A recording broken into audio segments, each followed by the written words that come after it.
nagkaroon ng ibang babae. Hindi niya nasubukan tumikim-tikim. Kaya nga. Kaya po na ganyan. Wala na akong hiling. Ako dun sa lugar niya, meron yung isa. May anak din siyang isa doon. Sa lugar niya mismo. Lalaki ng babae. Hindi ko, lalaki yata kasi hindi na yung pinakilala sa kanya, ng asawa. Yung naging, ano niya, kasi ang asawa noong lalaki, ang babae, nasa ibang bansa, eh darating na. Ayun. Yun, parang kinanya na, kung saan Pinako niya na. hindi siya talagang alam niyang kanya. Hindi, pinako niya na doon sa... Oo. Sa kinakasama niya doon sa abroad. Yun daw Ate, istorya niya.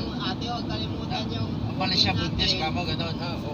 Dire-diretso. Huwag kalimutan yung Google kung saan tayo. Dire-diretso lang.